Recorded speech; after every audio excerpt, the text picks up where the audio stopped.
Selamat datang di video ini bersama saya Dimas. Video ini merupakan bagian dari video series yang mengupas teknologi-teknologi seputar blockchain dan aset kripto. Nah, video ini diproduksi bekerja sama dengan Akademi Kripto. Seperti biasa, sebelum kita masuk ke video, kita akan memahami dulu bagian disclaimer, halaman disclaimer. Jadi semua informasi yang disampaikan di dalam video ini bukan merupakan ajakan untuk menjual atau membeli instrumen apapun, melainkan untuk tujuan edukasi semata. Termasuk ketika saya menyebutkan 1-2 produk, nama produk, bukan berarti saya melakukan endorsement terhadap produk tersebut. Nah, apa yang akan kita bahas kali ini itu soal smart contract upgradability.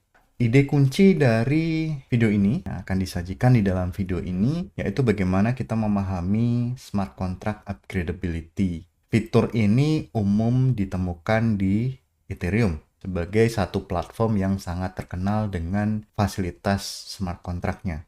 Kalau ada pertanyaan, kenapa sih harus ada fitur upgradability? Padahal kan kita tahu blockchain itu datanya permanen. Blockchain itu datanya pasti akan tersimpan selamanya, gitu ya. Ketika kita mendeploy smart contract, kita yakin bahwa kode-kodenya tidak akan berubah.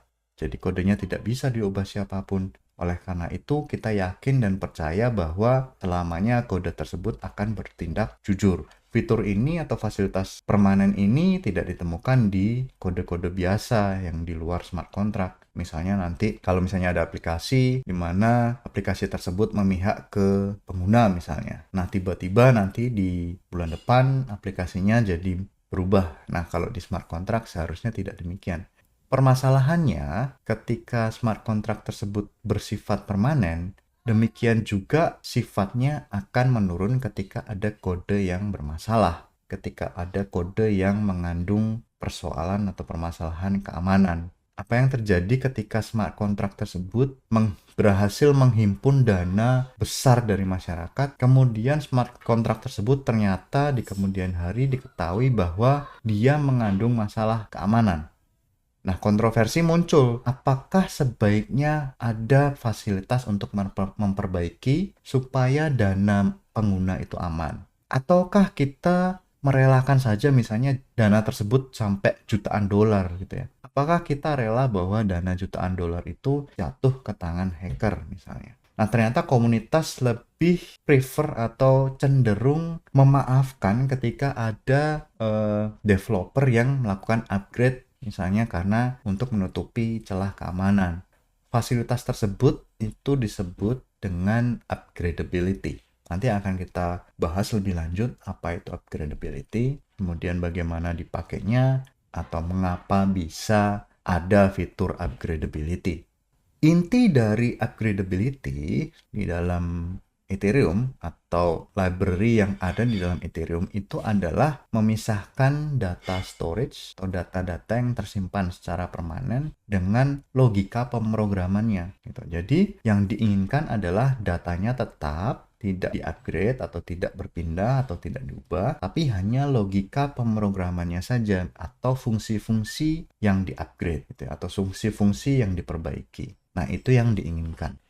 Bahan-bahan atau materi apa atau fitur-fitur apa yang membuat upgradability ini bisa dibuat di atas smart contract-nya Ethereum? Ada beberapa. Kalau kita lihat di sini di daftar, yang pertama adalah delegate call. Nanti akan kita bahas lebih lanjut apa itu delegate call karena cukup rumit kalau tidak ada diagram. Kemudian ada fallback function. Fallback function itu apa? Fallback function itu adalah fungsi yang akan dieksekusi ketika satu pengguna itu mencoba untuk memanggil fungsi yang tidak terdaftar di dalam sebuah smart contract. Misalnya ada smart contract yang hanya punya fungsi transfer, ya misalnya di ERC20, misalnya. Tapi ternyata fungsi smart contract tersebut tidak mengandung fungsi approve misalnya. Nah, jadi ketika sebuah transaksi ingin memanggil fungsi approve, ternyata di dalam smart contract itu tidak ada implementasinya, dia akan memanggil fungsi fallback atau fallback function. Oke, jadi ini adalah tempat penampungan terakhir ketika sebuah fungsi ternyata tidak terimplementasi. Nanti dia akan masuk ke fallback function. Nah, nanti perannya apa fallback function? Dia akan memanggil sebagai delegate call. Nanti delegate call akan berperan di dalam fallback function. Tapi yang jelas kita akan mengisolasi definisi dari fallback function itu apa. Itu ya tadi, dia akan mengeksekusi ketika sebuah fungsi tidak terimplementasi di dalam smart contract, dia akan mengeksekusi satu fungsi namanya fallback function. Atau fallback function juga untuk fungsi lain itu adalah untuk menerima aset kripto. Misalnya ketika si IOE melakukan transfer ke smart contract, dia bisa fallback function inilah yang akan dieksekusi.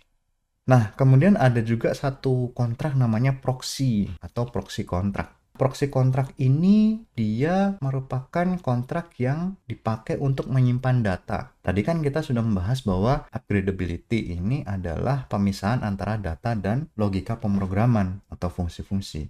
Jadi datanya itu disimpan di dalam proxy contract atau kontrak proxy.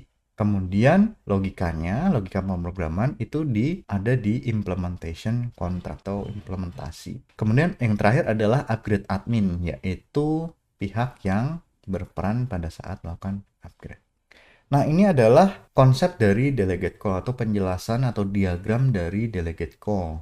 Pertama, kita akan ada satu namanya caller, yaitu caller kontrak ya. Jadi ketika ada sebuah caller kemudian melakukan delegate call, dia akan mengambil atau dia akan mengeksekusi perintah yang akan di sini, yang ada di implementasi, tetapi dia akan menyimpan data di caller. Ya, jadi caller ini dia mengeksekusi perintah yang disimpan di dalam kontrak yang di sini, tetapi datanya menggunakan datanya si caller. Nah, itu adalah definisi dari delegate call, gitu ya.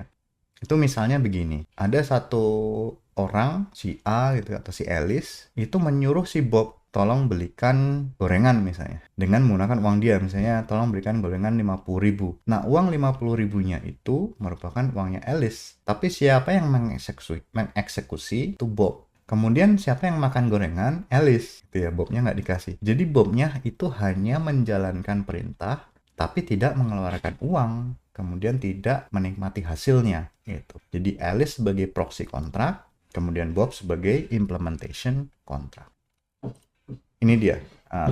Kalau tadi call saja sebenarnya, ini ternyata delegate call yang di sini. Pemisahan data atau proxy menggunakan delegate call. Nah, jadi kalau di smart contract yang biasa, itu data dan logikanya itu dicampur. Misalnya kalau Anda lihat ERC20, di bagian atas itu biasanya data-datanya tercantum di situ. Misalnya balance atau allowance itu ada di bagian atas, di slot-slot pertama.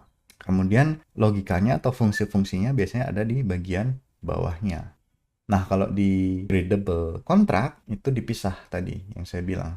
Datanya ada di proxy, logikanya ada di implementation contract, kemudian si proxy akan memanggil sebagai delegate call. Nah, pemanggilan delegate call ini itu dieksekusi karena ada implementasi dari fallback function. Fallback function-nya ada di mana? Ada di proxy atau data sini, di bagian sini. Gitu. Nah, tadi kemudian bagaimana cara atau penjelasan dari delegate call ya tadi, Alice dan Bob tadi. Kak Alice mau minta tolong si Bob beli gorengan, uangnya dari Alice, gorengannya dimakan sama Alice. Tapi yang menjalankan, yang membelikan Bob. Nah, ketika melakukan upgrade, gitu ya, itu proxy contract tetap, gitu ya. Jadi keuntungannya adalah ketika proxy contract ini tidak berubah atau permanen, itu hubungan dengan user interface atau hubungan dengan pengguna itu tidak ada masalah. Seolah-olah si proxy contract ini atau seluruh sistem ini tidak pernah berubah. Padahal logikanya bisa di-upgrade dari logical contract V1 menjadi logical contract V2. Nah, itu caranya. Atau proxy sebagai interface atau antarmuka yang menjembatani UI atau user interface dengan keseluruhan dari sistem. Jadi si pengguna tidak pernah berhubungan langsung dengan implementation contract atau logical contract, tahu-tahu nanti ketika terjadi upgrade dari V1 ke V2, ya nanti si pengguna akan mengeksekusi dari proxy contract masuk ke fallback function, kemudian fallback function akan memanggil langsung ke V2, tidak lagi V1 ya. Tetapi permanennya gimana? Permanennya ya logical contract V1 masih ada bekasnya, tapi sudah tidak dipakai lagi. Ketika terjadi satu fungsi pemanggilan untuk upgrade, nanti akan muncul si implementation contract harus di-deploy dulu, kemudian di proxy contract-nya di-upgrade. Nah, implementation contract itu hanya mengandung logika, jadi tidak boleh menyimpan data apapun di dalam implementation contract. Karena apa? Karena dia bisa diganti. Nah, upgrade admin, itu adalah akun yang bisa mengupgrade implementation contract. Biasanya upgrade admin ini diamankan dengan multi-signature. Kenapa? Karena dia perannya amat sangat penting. Ketika seseorang bisa mengakses upgrade admin, itu dia bisa merusak sistem. Karena ketika proxy-nya itu di-upgrade, implementation contract-nya jadi yang lain, itu jadi rusak semua. Kenapa? Karena kita ingat bahwa proxy contract itu tidak ada logikanya, hanya mengandung data-data. Tetapi ketika data itu juga tidak bisa dibaca kalau tidak ada implementation contract. Karena getter dan setter ada di implementation contract.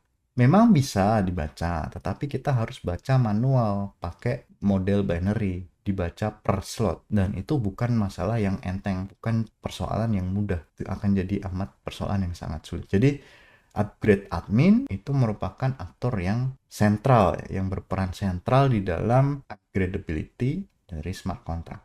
Nah, demikian materi yang dibahas di dalam video kali ini. Semudah-mudahan bisa menambah wawasan kita soal smart contract ya, di dalam Ethereum terutama.